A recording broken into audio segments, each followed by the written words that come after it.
నమస్తే నమస్తే అండి. ఓకే అండి. ఆత్మ విద్యా విలాసం గురించి వివరిస్తూ,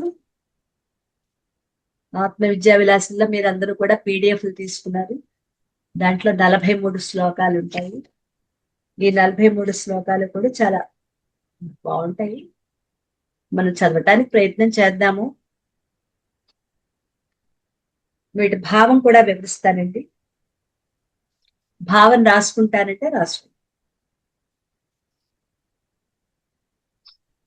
మొట్టమొదట గురు ప్రార్థనతో ప్రారంభిస్తున్నారు శ్రీ సదాశివ బ్రహ్మేంద్ర స్వామి. మొదటి శ్లోకం చూద్దాం. యత్పాద పద్మమకరందజుషాం నరాణాం సంసార ఘోర భుజగాన్న భవేత్ స్వప్రీతిః సచ్చిత్ ఘనం సకల సౌఖ్య లవాంబురాసిం శ్రీ దక్షిణాభిముఖమూర్తిమజం భజేహం. ఎవరి పాద పద్మముల యందలి తేనెను ఆస్వాదించిన మానవులకు సంసారం అనే భయంకర సర్పం వల్ల భయం తొలగిపోతుందో అలాంటి సచ్చిదానందమూర్తి సకల సుఖాలు తనలో లేసమాత్రంగా ఉన్న ఆనంద సాగరుడు పుట్టకలేని దక్షిణామూర్తిని నేను ఆరాధిస్తాను. ఇందులో మిగిలిన పాయింట్స్ రాసుకుందరు కానీ ఇప్పుడు ఇది వింటే సరిపోతుంది. మరొకసారి చెప్పుకుందాం. ఎవరి పాద పద్మాలయందలి తేనెను ఆస్వాదించిన మానవులకి సంసారం అనే భయంకర సర్పం వల్ల భయం తొలగిపోతుందో అలాంటి సచ్చిదానందమూర్తి సకల సుఖాలు తనలోనే లేసమాత్రంగా ఉన్న ఆనంద సాగరుడు పుట్టుకే లేని శ్రీ దక్షిణామూర్తిని నేను ఆరాధిస్తున్నాను. పరమాత్మ ఆరాధనని ఇక్కడ గురు ఆరాధనని ప్రారంభిస్తూ ఏ గ్రంథాన్నైనా ప్రారంభించేటప్పుడు దైవ స్మరణ చేయటం సాంప్రదాయం. ఆధ్యాత్మిక గ్రంథాలు ప్రారంభించేటప్పుడు ముందుగా గురు స్మరణ చేసి ఆ తర్వాత దైవ స్మరణ చేసి గ్రంథాన్ని ప్రారంభిస్తారు. ఆత్మ విద్యా విలాసం అనే ఈ ప్రకరణ గ్రంథం శ్రీ సదాశివ బ్రహ్మేంద్ర స్వాముల వారిచే రచించబడ్డ అద్భుతమైన ఆధ్యాత్మిక గ్రంథం. ఇందులో చెప్పబడ్డ జ్ఞానం ఆత్మజ్ఞానం, ఆత్మ విద్య, బ్రహ్మ విద్య. కాబట్టి ఈ గ్రంథంలో కూడా గురు స్మరణ, దైవ స్మరణ తప్పకుండా ఉండాలి. శ్రీ సదాశివ బ్రహ్మేంద్రుల వారి ఇష్ట దైవం సాక్షాత్తు పరమశివుడు. పరమశివుడే అయిన శ్రీ దక్షిణామూర్తి, ఆయనే గురువు, ఆయనే దైవం. కనుకే శ్రీ దక్షిణామూర్తి యొక్క స్మరణతో ఈ గ్రంథం ప్రారంభించబడుతుంది. మనం దక్షిణామూర్తి స్తోత్రం అయిపోయింది అనుకున్నాం, దాని కంటిన్యూషన్ చూడండి. మనకి అనుకోకుండానే దక్షిణామూర్తిని ఇంకా అలా మనకి సాగుతూనే ఉంది చూడండి ఆయన ఆశీస్సులు. శ్రీ దక్షిణాభిముఖమూర్తి పరమశివుడే దక్షిణాభిముఖంగా కూర్చుని ఉన్న మూర్తి. ఆయన ఎందుకలా దక్షిణాభిముఖుడై ఉన్నాడు? శివరహస్యం అనే గ్రంథంలో దీనికి సమాధానంగా ఒక కథ కూడా చెప్పబడి ఉంది. ఆ కథ చెప్పుకుందాం. సృష్టి ప్రారంభంలో బ్రహ్మదేవుడు మొట్టమొదట తన మానసపుత్రులుగా సనక, సనందన, సనత్ కుమార, సనత్ సుజాతులు అనబడే 4 పుత్రులని సంకల్ప మాత్రంతో సృష్టించాడు. వాళ్ళు పుట్టగానే బ్రహ్మదేవుడు వాళ్ళని సృష్టి కార్యం ప్రారంభించమని ఆ 4 ఆదేశించాడు. అయితే పరమ వైరాగ్యమూర్తులైన ఆ మహర్షులు అందుకు నిరాకరించి కొందరు దేవతలతోనూ మునిగణాలతోనూ కలిసి నందనవనంలో ఉంటున్నారు.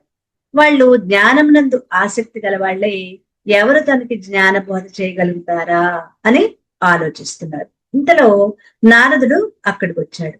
బ్రహ్మోపదేశాన్ని చేయటానికి బ్రహ్మ కన్నా అర్హులెవరున్నారు, అక్కడికే పోదాం పదండి అని వారిని బ్రహ్మ దగ్గరకు బయలుదేరి తీశాడు నారదుడు. దేవగణాలతో కలిసి మహర్షులంతా సత్యలోకానికి వెళ్లి బ్రహ్మను దర్శించారు. అక్కడ బ్రహ్మదేవుడు తనకి సమీపంగా కూర్చుని మృదు మధురంగా వీణ వాయిస్తూ పాట పాడుతున్న సరస్వతీదేవిని చూస్తూ ఆహా ఓహో అంటూ తన్మయం చెందుతున్నాడు. వచ్చిన మునిగణాలను కూడా గమనించలేదు. ఆడదాని పాటకు ఆనందిస్తూ తాళం వేస్తూ తన్మయత్వం చెందే అయ్యగారు ఆధ్యాత్మ తత్వాన్ని మనకేం బోధించగలుగుతారు అని అనుకుని మహర్షులంతా వైకుంఠానికి బయలుదేరారు. 7 ద్వారాల కవతలుగా ఎక్కడో లోపల సౌధంలో ఉన్నాడు శ్రీ మహావిష్ణువు. ఎక్కడికైనా వెళ్ళాలంటే చదవగలిగిన వాడెవరు? నారదుడే. సరే నేను వెళ్ళి చూసొస్తానుండండి అని లోపలికి వెళ్ళాడు. వెళ్ళిన వాడు వెళ్ళినట్లే వెంటనే తిరిగి వచ్చాడు నారదుడు. నారదా, ఏమైంది వెంటనే తిరిగి వచ్చేసావు అని అడిగారు మునులు. ఏమని చెప్పను, అక్కడ సత్యలోకంలో అమ్మగారు కాస్త దూరంగా కూర్చుని పాటలు పాడుతుంటే ఇక్కడ అమ్మగారు ఏకంగా అయ్యగారి పక్కన కూర్చుని పాదాలు ఒత్తుతున్నారు. ఇది మరీ అన్యాయంగా ఉంది. కాంతామణి కటాక్ష వీక్షణాలకై క్రీగంట ఎదురు చూపులు చూస్తున్న ఈ సంసారి మనకేం తత్వాన్ని బోధిస్తారు? అసలు ఈ వైకుంఠ వైభవం చూడండి ఎలాగుందో. చాలు చాలు, ఇక ఆ కైలాసపతే మనకి దిక్కు. పోదాం పదండి, ఆ పరమశివుడినే ఆశ్రయిద్దాం అంటూ నారదుడు అందరినీ హిమాచలం వైపుగా ప్రయాణం చేయించి కైలాస పర్వతాన్ని అధిరోహించారు.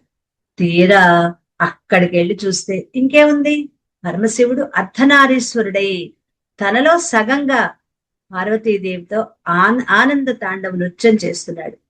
అక్కడ ఆ దృశ్యం ఎలా ఉంది, పరమశివుడిలో పార్వతీదేవి అర్ధభాగమై ఇద్దరూ కలిసి నృత్యం చేస్తున్నారు. విష్ణువు డోలు వాయిస్తుంటే బ్రహ్మదేవుడు తాళం వేస్తున్నాడు. ఆ పరమశంలో పరమశివుడు వచ్చిన వారిని కూడా గమనించనే లేదు. మహర్షులంతా అది చూసి నోటి మీద వేలేసుకున్నారు. ఓహో, ఇతడు వారికంటే ఘనుడు, గొప్ప స్త్రీలోనుడు. బ్రహ్మదేవుడు స్త్రీని తాకకుండా దూరంగా కూర్చోబెట్టుకుంటే విష్ణువు తన పక్కనే కూర్చోబెట్టుకుని తాకుతూ కూర్చున్నాడు. ఈ పరమశివుడు ఏకంగా శరీరంలోనే ఇముడ్చుకున్నాడు. ఇది మరీ ఘోరం, అంతా స్త్రీలోలుడే.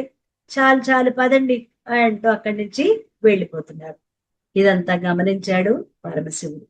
అయ్యో, స్త్రీలతో కలిసి ఉన్నంత మాత్రాన జ్ఞానశూన్యులని భావించి త్రిమూర్తులనే తిరస్కరిస్తున్నారే వీళ్ళు, ఏంటి వీళ్ళ భ్రమ అని నొచ్చుకుని తీవ్ర వైరాగ్యవంతులు జ్ఞాన జిజ్ఞాసాపరులు అయిన ఆ మహర్షులకి జ్ఞానాన్ని బోధించగలిగిన వాళ్ళెవరు అని చింతించి ఒక నిర్ణయానికి వచ్చి తపస్సు చేసుకోవాలి అనే నెపంతో పార్వతీదేవిని పంపించి వేసి దయామయుడైన ఆ పరమశివుడు మహర్షులు వెళ్లే మార్గంలో మానస సరోవర ఉత్తర భాగంలో ఉన్న ఒక వటవృక్షం కింద మర్రి చెట్టు కింద దక్షిణాభిముఖుడై యువకునిగా చిన్ముద్రను ధరించి ప్రశాంత వదనంతో మౌనంగా కూర్చుని ఉన్నాడు. ఆయనే సద్గురు శ్రీ దక్షిణామూర్తి. ఆయనే సదాశివ బ్రహ్మేంద్రుడికి ఇష్టదైవం. దైవమే గురువు, గురువే దైవం అనటంలో గురువుని ఇష్టదైవంలాగా ఆరాధించే వారికి ఆత్మజ్ఞానం అవగతమవుతుంది. అది భావం. గురువును దైవంగా భావించి పూజించే వాళ్ళకి ఆత్మజ్ఞానాన్ని పొంది ఆత్మానుభూతిని పొందే అర్హత వస్తుందని గురుగీతలో కూడా మనకి ఎంతో వివరంగా చెప్పారు. పరమశివుడు మరి దక్షిణాభిముఖుడు ఎందుకయ్యాడు? ఇదంతా మనం దక్షిణామూర్తి స్తోత్రంలో ముందుగానే చెప్పుకున్నాము ఈ కథ కూడా.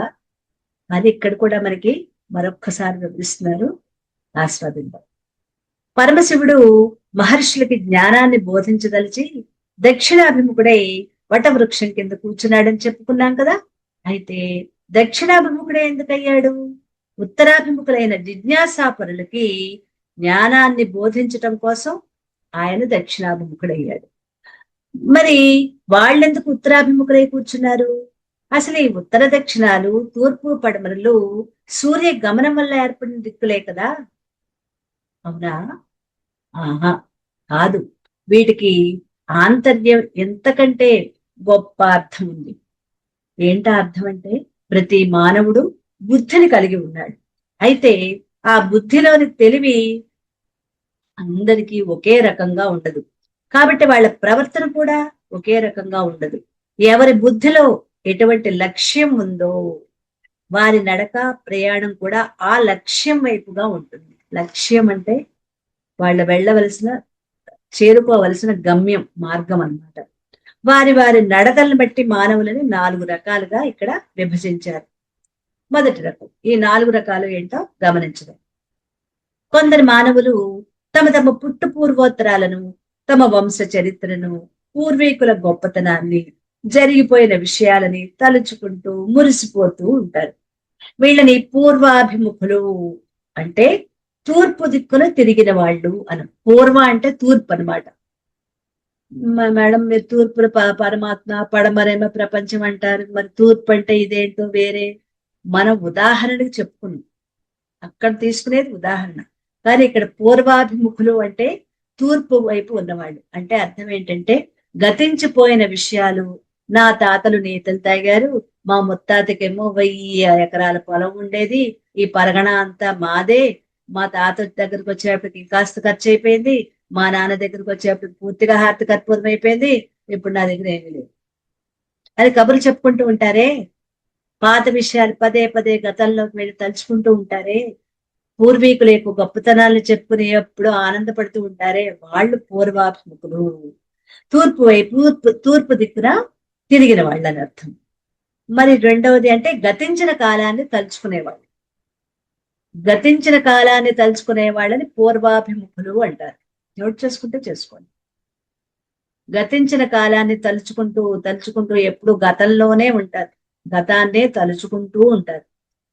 కేవల గతమే కాదు, వాళ్ళ గొప్పతనం కూడా గతంలోని విషయాలే. నేను అప్పుడు ఆ పని చేశాను, ఇప్పుడు ఈ పని చేశాను, ఇప్పుడు కూర్చుని చాటి నుంచి లేవలేదు, అలా చెప్పుకుంటూ ఉంటారే, గతంలో ఉండిపోయిన వాళ్ళని పూర్వాభిముఖులు అంటారు.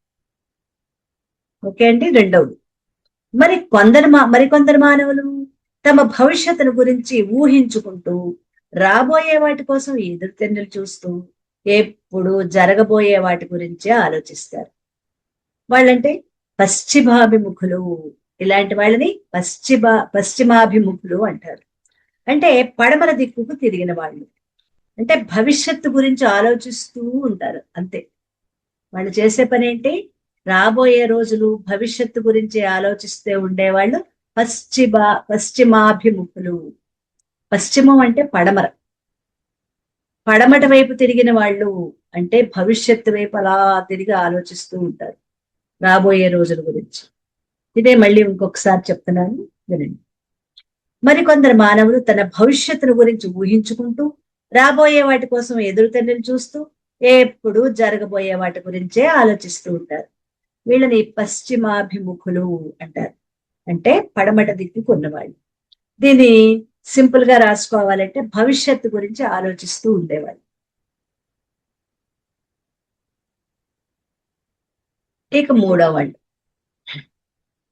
చాలా మంది మానవులు ప్రపంచ ప్రమేయాల్లో ఇరుక్కుపోయేవాళ్ళు. జీవితం, ప్రపంచం, సుఖాలు, భోగాలు, సంపద అనుభవించటం, ఇందులోనే కూరుకుపోతూ ఉంటారు.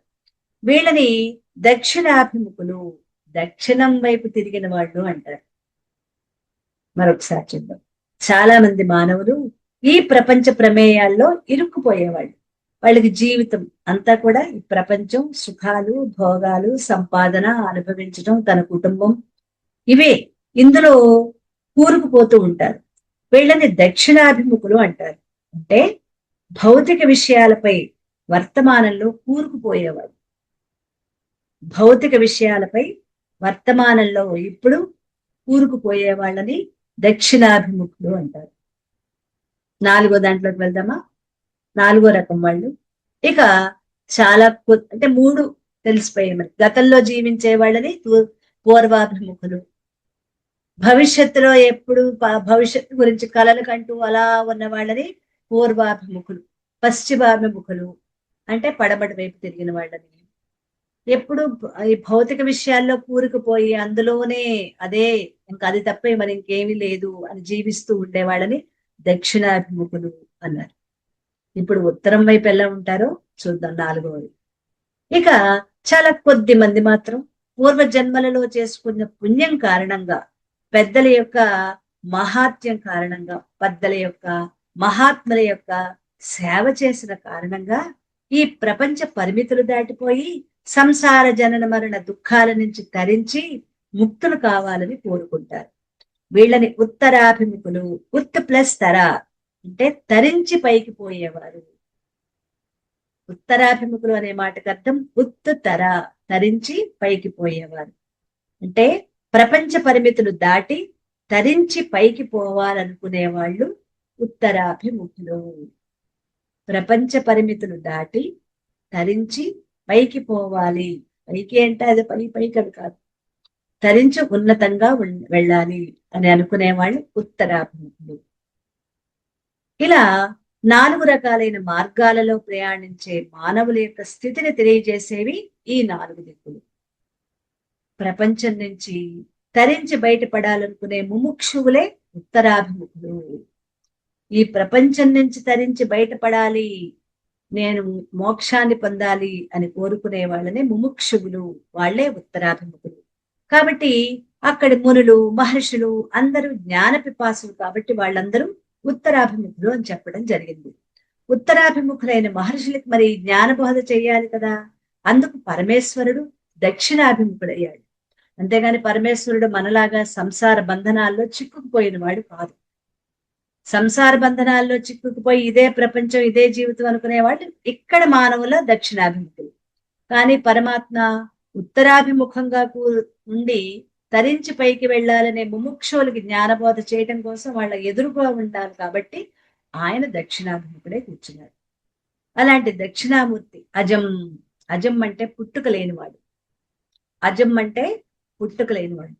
అలాంటి పరమాత్మని అహం భజామి, నేను అహం అంటే నేను, భజామి ఆరాధిస్తున్నాను, అహం భజామి నేను ఆరాధిస్తున్నాను అని గ్రంథాన్ని ప్రారంభిస్తున్నారు శ్రీ సదాశివ బ్రహ్మేంద్ర స్వామి. గురువును దైవాన్ని ఇలా ఎందుకు ఆరాధించాలి అంటే, తరించాలి అనుకునే సాధకులు లేదా ముముక్షువులు తమంతట తాము తరించలేదు. కోరికైతే ఉంది తరించాలని, కానీ తమంతట తాముగా వాళ్ళు తరించలేదు. కాబట్టి వాళ్ళు గురువు యొక్క ఉపదేశం కావాలి, దైవ అనుగ్రహం కావాలి, గురు ఉపదేశము కావాలి.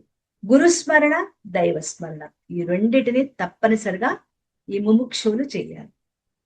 ఎలా ఆరాధించాలి మరి గురువుని? ఓకే, గురువుతో ఎలా ప్రవర్తించాలి, గురువుని ఎలా ఆరాధించాలి? యత్పాద పద్మమకరందజుషాం, పరమాత్మ స్వరూపుడైన గురువు యొక్క పాదములనడి పద్మాలయందు అందు ఉన్న మకరందాన్ని ఆస్వాదించాలి. తేనెటీగ ఏం చేస్తుంది? అది తేనె, దానికి ఎక్కడెక్కడ ఏ పువ్వుల్లో తేనె ఉంటుందో దానికి తెలుసు. బురదలో నీటిలో చేపలు ఇంకా రకరకాల జీవులు ఉంటాయి. అందులోనే పుట్టిన పద్మంలో తేనె ఉందన్న విషయం ఆ కప్పలకి చేపలకి అందులోని పురుగులకి తెలియదు. ఎక్కడో దూరంగా తోటలో నుంచి ఆ తిరుగు పూల మొక్కల మీద తిరిగే తుమ్మెద ఈ పద్మంలో వాళ్తుంది. అలాగే తేనెటీగ ఈ పద్మంలో వాళ్తుంది. ఎందుకంటే అందులో ఎక్కువ తేనె ఉంటుందని దానికి మాత్రమే తెలుసు, ఆ తేనెటీగకు మాత్రమే తెలుసు. ఆ పద్మంలో వాలి అందులో మకరందాన్ని తీసుకునేది ఎక్కడి నుంచో బయట నుంచి వచ్చిన తుమ్మెద లేదా తేనెటీగ. మరి అక్కడక్కడే దాంతో పాటు పుట్టి పెరిగిన ఉన్నాయి కదా చేపలు కప్పలు ఇంకా రకరకాల జీవులు ఉన్నాయి కదా, అవి ఏమైనా తాగుతాయా? వాటికి అసలు తెలియదు. ఆ మకరందం యొక్క విలువ కేవలం తుమ్మెదలకి తేనెటీగలకి వాటికి మాత్రమే తెలుస్తుంది. అవి అందరి మకరందాన్ని గురువు యొక్క పాదాలనేటి పద్మాలయందలి మకరందాన్ని ఆస్వాదించాలి, కడుపారా తాగాలి. పువ్వులలోని మకరందం ఎవరు పడితే వాళ్ళకి అంత తేలిగ్గా లభించదు. దూరం నుంచి చూసే వాళ్ళకి పువ్వుల అందం తెలుస్తుంది, దగ్గరకు వచ్చే వాళ్ళకి పువ్వుల అందంతో పాటు సువాసన కూడా తెలుస్తుంది, మనసు పరవశించిపోతుంది. కానీ పువ్వులలోని మకరందాన్ని ఆస్వాదించాలంటే మానవులకి గాని జంతువులకు గాని సాధ్యం కాదు. ఎందుకు? కేవలం తుమ్మెదలు మాత్రమే మకరందాన్ని పీల్చుకోగలుగుతాయి, కడుపు నింపుకోగలుగుతాయి, ఆనందించగలుగుతాయి. అందుకే తుమ్మెద తన 6 కాళ్ళని పువ్వు మీద పెట్టి గర్భకుహరంలోకి చొచ్చుకుపోయినప్పుడే దానికి మకరందం దక్కుతుంది. అలాగే మోక్షార్థి అయిన జిజ్ఞాసువు లేదా సాధకుడు, సాధకుడైన శిష్యుడు గురువు యొక్క పాద పద్మాలను ఆశ్రయించినప్పుడే తన 5 ఇంద్రియాలు మనస్సు అనే 6 ఆయన పాద పద్మాలపై నిలపాలి. ఎలా నిలపాలి? గురువు పాదాలు కడగటం, ఆ పాద తీర్థాన్ని శిరస్సును చల్లుకోవటం, తీర్థంగా లోపలికి సేవించటం అనేవి దూరంగా ఉండి పువ్వుల యొక్క అందాన్ని చూడటం లాంటిది, దగ్గరగా వచ్చి సువాసన పేల్చటం వంటిది. కానీ గురువు యొక్క పాదాలను అనుసరించి ఆయన మాటలో మాట కలిపి ఆయన మనస్సులో మనస్సు కలిపి ఆయన చూపిన మార్గాన్ని తూచా తప్పక పాటించటమే పాద పద్మాలయందలి మకరందాన్ని ఆస్వాదించటం. కేవల పూజ ఒకటే సరిపోదు. ఆయన చెప్పినట్లుగా ఆయనతో పాటు మాట కలపటం, ఆయనతో మనసులో మనసు కలపటం, ఆయన చెప్పిన మార్గాన్ని తూచా తప్పకుండా పాటించటం. ఇది ఆ మకరందాన్ని ఆస్వాదించడం. గురువు యొక్క మూర్తిని ధ్యానిస్తూ, గురువు యొక్క పాదాలను పూజిస్తూ, గురువు యొక్క ఉపదేశాన్ని శిరసావహిస్తూ, గురువు యొక్క అనుగ్రహాన్ని పొందటమే శిష్యుని ఏకైక కర్తవ్యం. ఇది నిజమైన ఆరాధన. పాద పూజ, పాద తీర్థం, పూజ, సేవనం ఇవి ఒకటైతే, గురువులు చెప్పే విషయాలను, జ్ఞానాన్ని తూచా తప్పకుండా పాటించటం. ఇంకా చాలా మందికి ఒక డౌట్ కూడా ఉంది. పాద పద్మాలు అని అంటున్నారు గురువువి, గురువు యొక్క అరికాళ్ల బొటన వేళ్లలో పద్మాలు ఉంటాయి. సరి, నిజంగానే ఉంది. గురువు అంటే సద్గురువులు మాత్రమే, మనల్ని తరించే సద్గురువులు మాత్రమే. వాళ్ళ అరికాళ్లలో బొటన వేళ్లలో పద్మాలు ఉంటాయి కాబట్టి వాటిని పాద పద్మాలు అంటారు. మరి పాదాలు కడిగి ఆ నీరు, దాన్ని తేనె అంటారు. పాదాలు కడిగిన గురువు యొక్క పాదాలు కడిగిన ఆ నీటిని మనం సేవించాలి. మనం అలా చేస్తే మనం ఉత్తరాభిముఖం అవుతాము. ఎందుకంటే అందుకే గురువు పూజ తప్పనిసరిగా ఉంటుంది. గురువు కాళ్లలో పాద పద్మాలు ఉంటాయి, శంఖం చక్రం కూడా ఉంటాయి. ఎందుకంటే గురువు గారి పాదాలలో అవి కూడా ఉన్నాయి. అవి కూడా చూడబట్టి మరి ప్రత్యేకంగా అర్థమైంది. లేదా ఉంటాయిట అని మాత్రమే తెలుసు, వాటిని చూసిన తర్వాత మాత్రమే అవగాహన. మన గురువు గారిలో కూడా ఇవన్నీ ఉన్నాయి. ఇలా ఆరాధిస్తే ఏమిటి ఫలితం? గురువుని ఆరాధిస్తే ఏంటి ఫలితం? సంసార ఘోర భుజగాద్భీతి న భవేత్ స్మా. ఈ జనన మరణ సంసార రూపం అనే కాలసర్పం యొక్క భయం పూర్తిగా తొలగిపోతుంది. సంసారం అంటే పుట్టటం, చావటం, మళ్ళీ మళ్ళీ పుట్టటం, మళ్ళీ మళ్ళీ చావటం. ఈ చావు పుట్టుకలతో కూడిన ఈ సంసారం అంటే మనకి ఎందుకు భయం అంటే, పుట్టేటప్పుడు దుఃఖం, చనిపోయేటప్పుడు దుఃఖం, మధ్యలో బ్రతికి ఉన్నంత కాలం కూడా ఏవేవో దుఃఖాలు, కోరికలు తీరక, వ్యాధులతో, ముసలితనంతో, ఆర్థిక ఇబ్బందులతో, అబ్బా ఇలా ఎన్నెన్నో దుఃఖాలు. అందుకు భయం మనకు.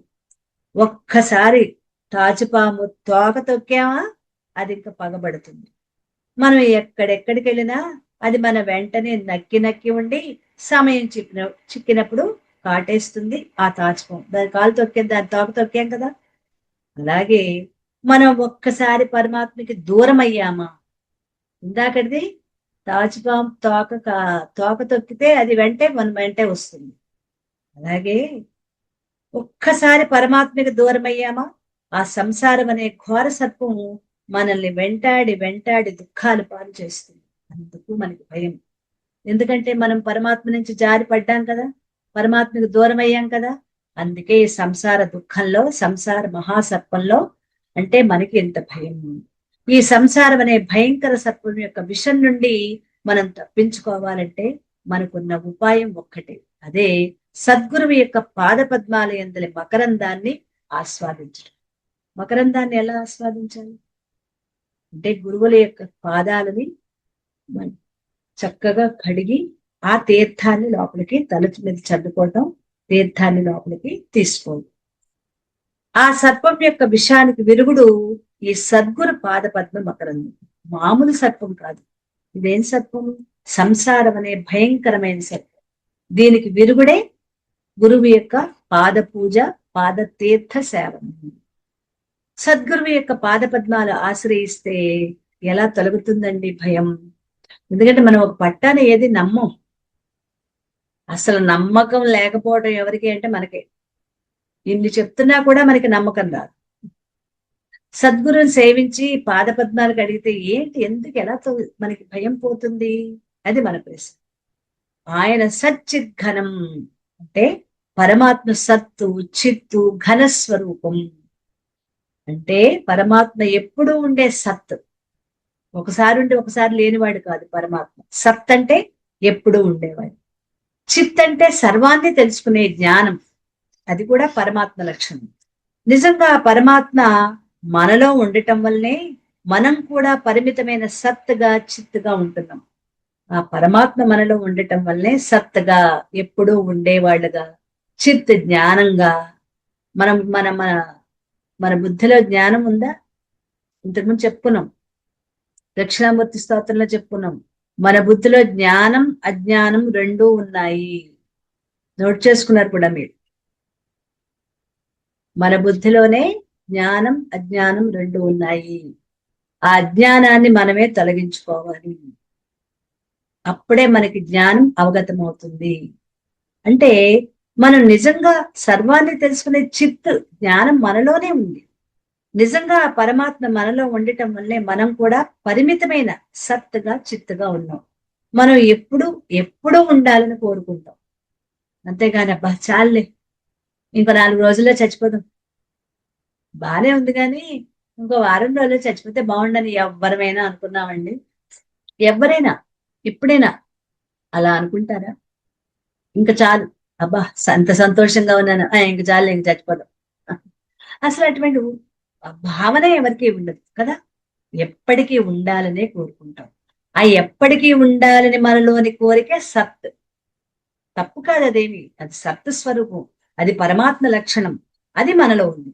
అంటే మనలో పరమాత్మ లక్షణమైన సత్ అనేది ఉంది. ఎప్పుడు ఉండాలి అనే కోరిక మనలో ఎప్పుడు ఉంది కాబట్టి అది సత్, అది కరెక్టే. అన్ని తెలుసుకోవాలనుకుంటాం. ప్రతిది ఏది చూసినా ఇదేంటి, ఎవరు, ఎక్కడి నుంచి వచ్చారు, ఏం చేస్తున్నారు, ఎలా ఉన్నారు, ఎన్ని ప్రశ్నలండి మనకి. వాళ్ళు ఏవేవో చెప్తారు. మీరేం చేస్తున్నారంటే వాళ్ళు చెప్పే ఉద్యోగం పేరు కూడా మనకి తెలియదు. వాళ్ళు చేసే ఉద్యోగం, లేకపోతే ఉన్న ఊరు, అది ఎక్కడో, అవన్నీ చాలా విషయాలు వాళ్ళు చెప్తారు. ఒక్కటి కూడా మనకు అర్థం కాదు, కానీ అది మనం తెలుసుకోవడానికి ప్రయత్నం చేస్తాం. ఆ తెలుసుకోవటానికి ప్రయత్నం చెయ్యటమే అదే చిత్. మరి చిత్ అంటే పరమాత్మ లక్షణమే కదా. ఒకటి సత్తు, ఎప్పుడు ఉండాలని కోరుకోవటం, అది పరమాత్మ లక్షణం. రెండవది చిత్, చిత్ కూడా పరమాత్మ లక్షణమే, తెలుసుకోవాలి అనుకోవటం. జ్ఞానం అంటే మనం జ్ఞాన స్వరూపులమే కదా. ఈ రెండిటితో చూసినా కూడా మనం జ్ఞాన స్వరూపం. లేకపోతే మనం ఆనందంగా ఉండాలని కోరుకుంటాం, కానీ ఎప్పుడైనా సరే ఏడుస్తూ ఉండాలని కోరుకుంటారా? అబ్బా నాకు ఏడిపే కావాలి, చిచ్చి ఈ నవ్వు నాకొద్దు, ఈ సంతోషం నాకొద్దు. ఎంత బాగుంటుందో ఏడుస్తూ ఉంటే, ఫేషియల్ గా చక్కగా మొహం ఫ్రెష్ అయిపోతుంది ఏడుస్తూ ఉంటే. బయటకు వెళ్ళి పార్లర్కి వెళ్ళి ఫేషియల్ కూడా చేయించుకోకర్లా, కాసేపు ఏడ్చామనుకోండి మొహం ఫ్రెష్ అయిపోతుంది. కాబట్టి నాకు ఎప్పుడు ఏడిపే ఉండాలి. ఎప్పుడైనా ఇలా ఆలోచించామండి? ఏడవాలని కోరుకున్నావా? మనకి ఎప్పుడు ఆనందమే కోరుకుంటాం. ఎందుకు కోరుకుంటున్నాం మనం ఆనందాన్ని? మనం ఆనంద స్వరూపులం కాబట్టి. ఆ ప్రశ్నకు జవాబు అదే. నేను ఎందుకు ఆనందాన్ని కోరుకుంటున్నాను? నేనే ఆనందాన్ని, అది నాకు తెలియదుగా. అందుకు బయట ఎక్కడో ఆనందం ఉంటుంది కాబట్టి ఆ ఆనందం నాకు కావాలి అని కోరుకుంటున్నాను. కస్తూరి మృగంలాగా. కస్తూరి మృగం బయట వెతుక్కుంటుంది కదా వాసనని, అలా మనం కూడా ఆనందాన్ని బయటే వెతుక్కుంటాం. నేను ఆనందాన్ని, నేను సత్తుని, నేను చిత్తుని, నేను ఆనందాన్ని అని మనకి తెలియకపోవటం వల్ల అలా అన్ని తెలుసుకోవాలని కోరుకుంటాం. కానీ మన బుద్ధిలోని కల్మషాల వల్ల అలాంటి పరిపూర్ణమైన స్థితి మనకి రావటం లేదు. మనం ఎప్పుడైతే గురుపాద పద్మాలని ఆశ్రయిస్తామో, గురువు ద్వారా ఉపదేశాలను తూచా తప్పకుండా పాటిస్తామో, మన బుద్ధిలోని కల్మషాలు అప్పుడు పూర్తిగా తొలగిపోయి, జీవభావం కూడా తొలగిపోయి, సత్తు చిత్తు స్వరూపమైన పరమాత్మగా మనం మిగిలిపోతాం. మనం పరమాత్మలని మనకు తెలియదు. మనలో సత్తు ఉంది, చిత్తు ఉంది, ఆనందము ఉంది. కానీ మనకి అది తెలియాలంటే అది మనకు తెలియచెప్పే ఒక గురువు కావాలి. ఆ గురు పాద పద్మాలని మనం ఆశ్రయించినప్పుడు, ఆయన ఇచ్చిన జ్ఞానాన్ని తూచా తప్పకుండా పాటిస్తూ ఉన్నప్పుడు, అప్పుడు మన బుద్ధిలోని కల్మషాలన్నీ కరిగిపోయి, జీవభావం తొలగిపోయి, అప్పుడు మనం పరమాత్మగా నిలబడతాం. ఈ స్థితిలో భయాలకి ఇంకా భయం ఎక్కడేస్తుంది? దేనికి భయపడదాం? ఏదన్నా భయం లేదు. బ్రహ్మానందం, ప్రపంచంలోని సుఖాలన్నిటినీ, అన్నిటిలోకి గొప్పది బ్రహ్మానందం. అంతేకాదు గొప్ప ఆనంద స్థితి. అంటే ఎలాంటి ఆనందం అది? సకల సౌఖ్య లవాంబు రాసి, ఈ లోకంలో అన్నిటికన్నా చిన్నదైన, మన కంటికి కనిపించేదేది? చీమ. అన్నిటికంటే చిన్న జీవి చీమ. చీమ నుండి బ్రహ్మ వరకు ప్రతి ఒక్కరికి ఎంతో కొంత ఆనందం ఉండనే ఉంటుంది. క్షుద్రమైన అల్పజీవులకి కొద్ది ఆనందం అయితే మరి మానవులకి ఇంకొంత ఎక్కువ ఆనందం ఉంటుంది. మానవులందరికీ ఎక్కువ ఆనందం పొందేవాడి ఆనందం మనుష్యానందం. మనందరిలోకి ఎక్కువ బాగా డబ్బుండి బాగా సకల సౌఖ్యాలు అనుభవిస్తున్న వాడి ఆనందాన్ని ఏమంటారు? మనుష్యానందం అంటారు. కొద్దిగా జాగ్రత్తగా అవగాహన చేసుకోండి. ఆనందంలోని స్టెప్స్ అన్నమాట ఇవి. మానవులందరికీ ఎక్కువ ఆనందాన్ని పొందేవాడి ఆనందాన్ని మనుష్యానందం అంటారు. దానికి 100 రెట్ల ఆనందం మనుష్య గంధర్వానందం. మనుష్యానందానికి 100 రెట్లు ఎక్కువ ఉన్న ఆనందాన్ని మనుష్య గంధర్వానందం. దానికి 100 రెట్లు ఎక్కువ ఉన్న ఆనందాన్ని దేవగంధర్వానందం. మానవులందరికీ ఎక్కువ ఆనందం, మానవులందరిలోకి ఎక్కువ ఆనందం పొందేవాని ఆనందాన్ని మనుష్యానందం అంటారు.